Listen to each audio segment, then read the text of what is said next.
What's happening, folks? Welcome back to the channel. This is a post-match pint from Malone's in Glasgow.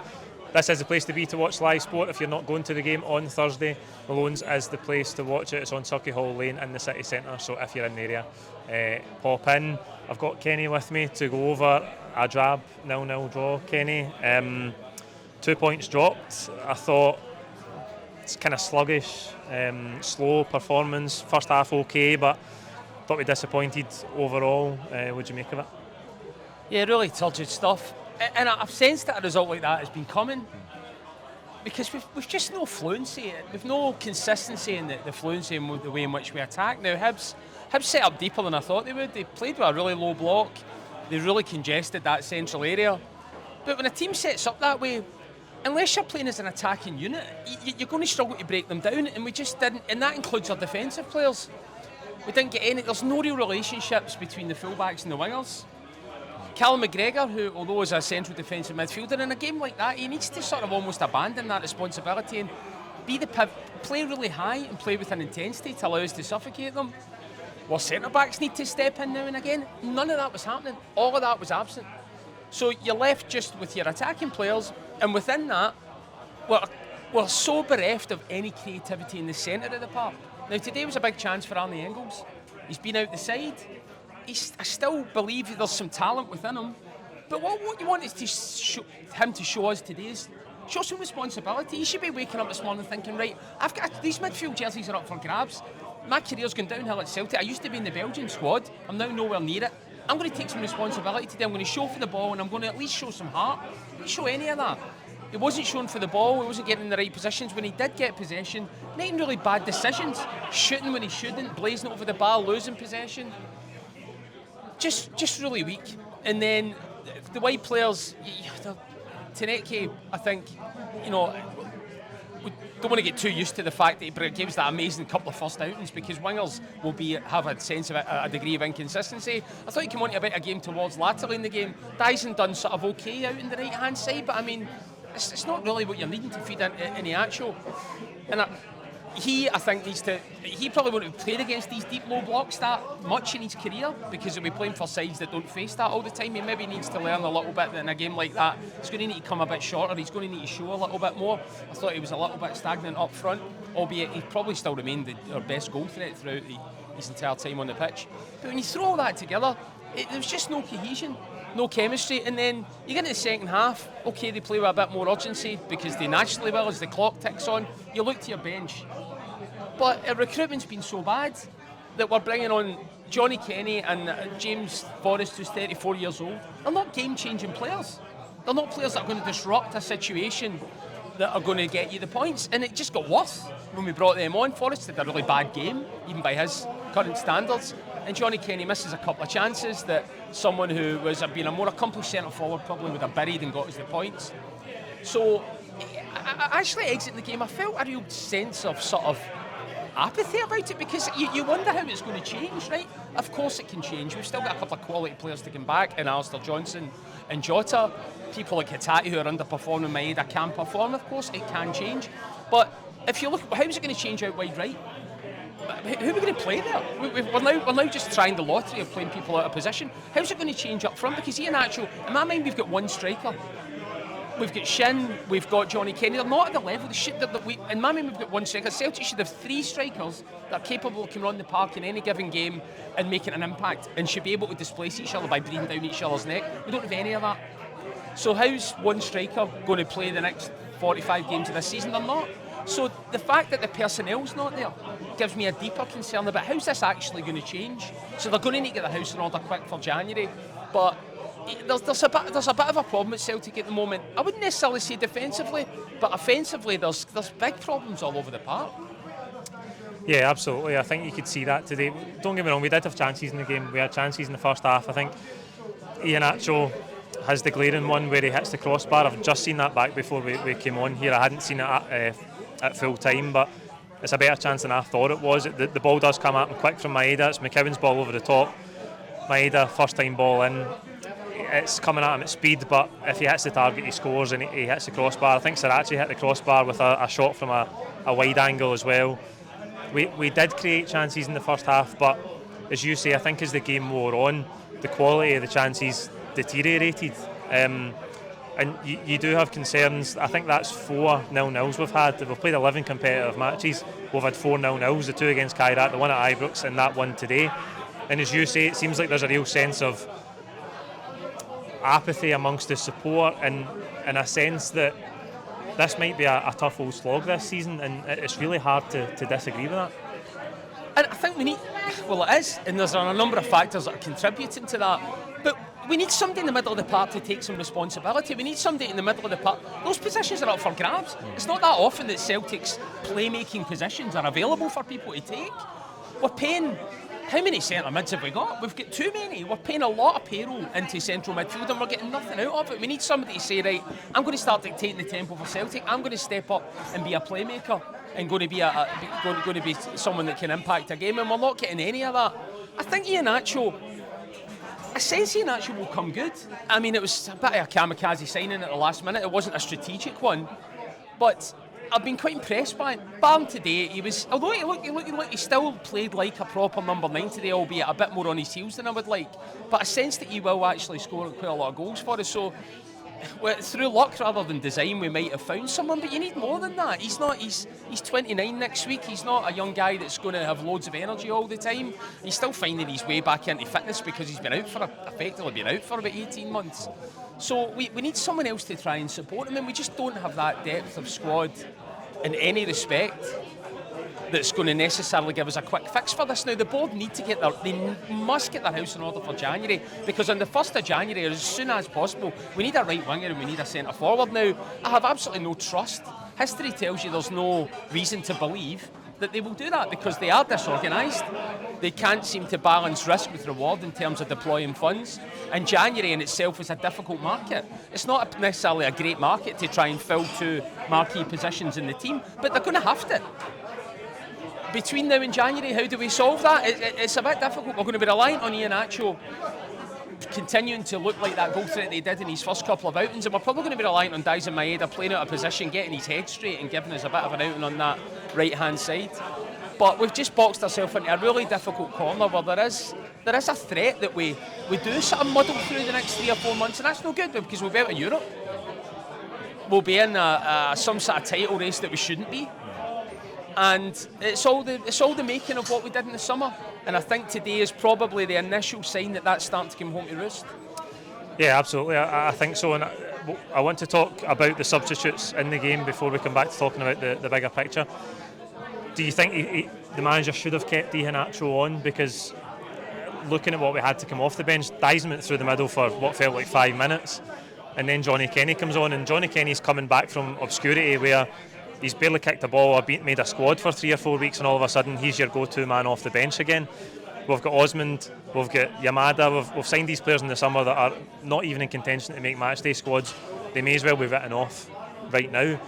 So do you think, all things considered, even though Iheanacho is getting up to speed, he provided the best goal threat and should maybe have stayed on? Definitely I kept him on. I actually thought that travelling to the game, I thought, if Iheanacho only gets 60 here, what we're going to do, there's no one else. You don't want nothing against Johnny Kenny. I just don't think he should be here. It's not like we've spent 10 million on him and he's underperformed. He was brought here at a level where I think it's just a bit too much for him. You just felt. I think Iheanacho didn't have a great game today. I think his movement was pretty poor. Maybe that's a symptom of him. Maybe he's got to realise that when he's playing against a low block like that, his movement's got to be a lot more sort of intense. And he did miss that great opportunity. However, he scored. He hit the ball on the net immediately before he was substituted, just through a complete poacher's finish. Now, some marginal offside, I presume it was because of VAR. But you just feel, there's a sense there that he gives you a bit of a structure, and he's a bit of a reference point for the team, and you don't get that with anyone else that we've got. So I would have kept him on purely for that reason. I think that was a mistake. Bringing Forrest on out wide right, was that a mistake? I think it probably was as well. I mean, Maeda was still giving his closing down. You're still... For every good thing he does something bad, but at least we were getting something out of him that was creating a bit of disruption. I wouldn't necessarily have taken him out the side. Forrest had a really poor game, I thought, when he came on, giving the ball away all the time, which is unlike him, right? He normally takes care of the ball. But the substitutions just, they made us worse, and it didn't help. In that situation, when you've got 15, 20 minutes to go, you need the polar opposite. You need some people to come on and disrupt things, but I don't want to keep going back to it. It's a byproduct of what we did in the summer. We failed to buy a right winger. Yeah, absolutely, and I think the mismanagement of the squad is a huge issue here, Kenny, but I do get a sense that there's a strong argument that maybe the manager is escaping some flack, maybe the manager's getting things easy because the attention is turned elsewhere, towards the board, towards how things were mishandled in the summer, but ultimately, tactically, formation-wise, personnel-wise, in terms of substitutions, whatever it might be, you can really go back to a 7 or 8 month period now, maybe more than that, where generally the Celtic level of performance has come down. Do you think the manager is getting off lightly a wee bit just now? When Brendan Rodgers came back, the Midas touch of Brendan Rodgers, I always felt, was his ability to change a game within a game.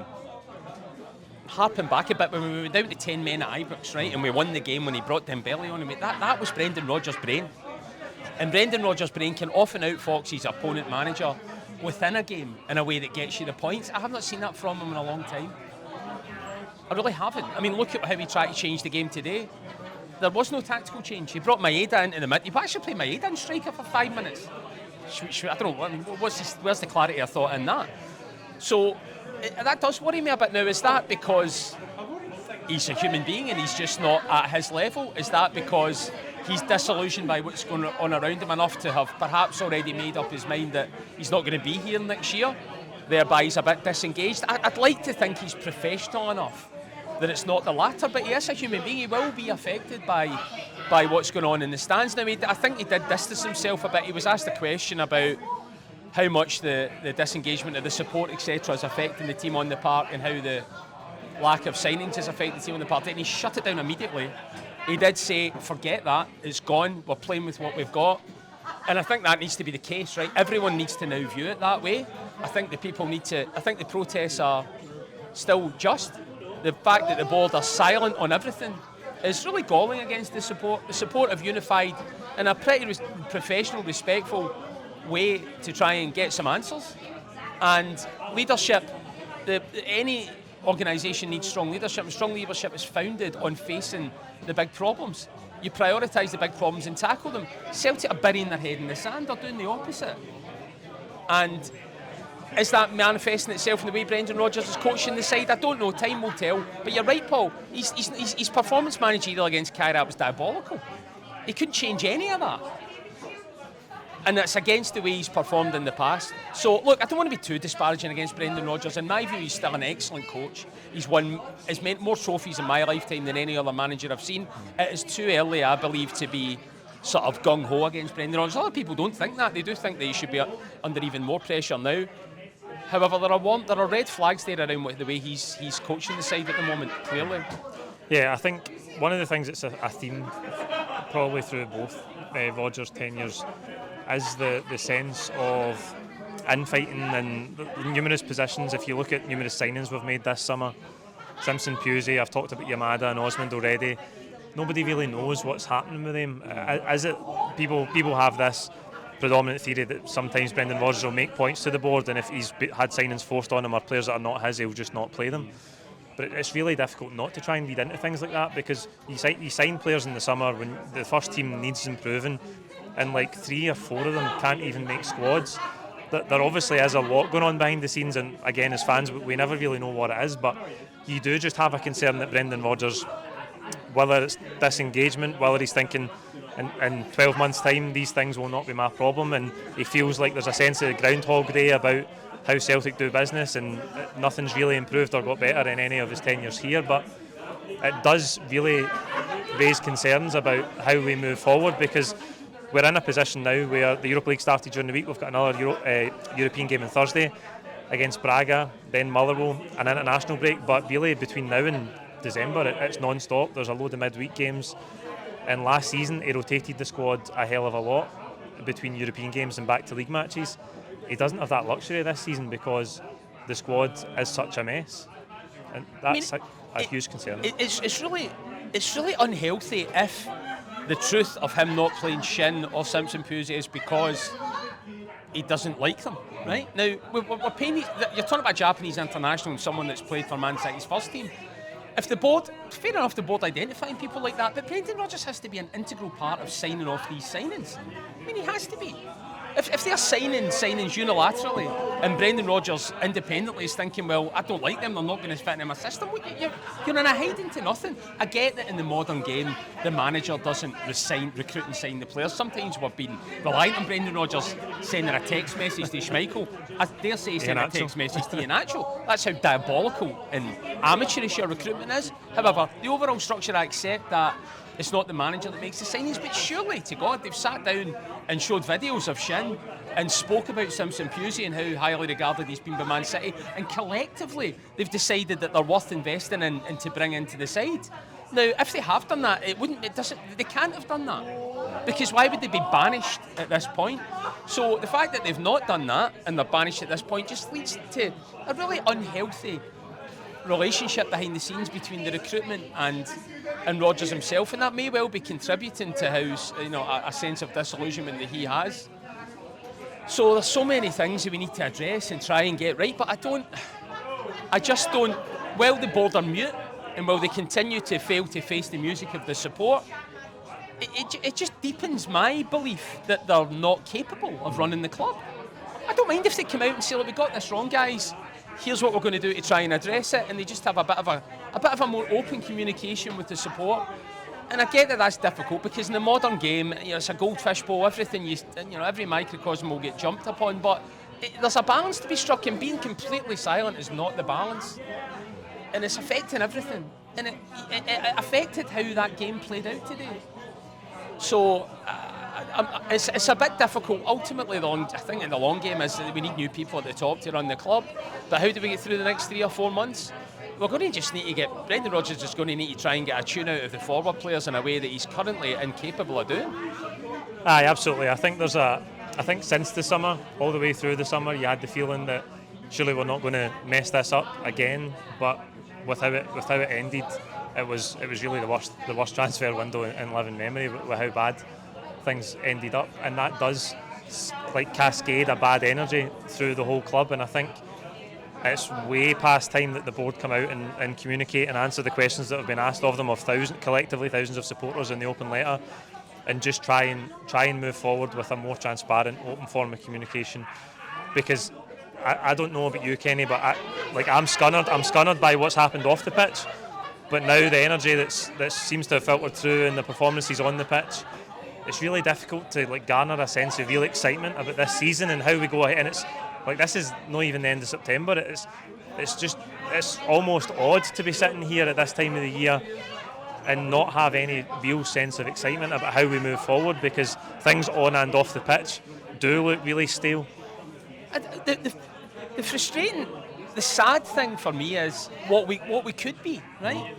We've spoke about parallels to Club Brugge and what they're doing with less of a support and less of a sort of history and financial clout than us.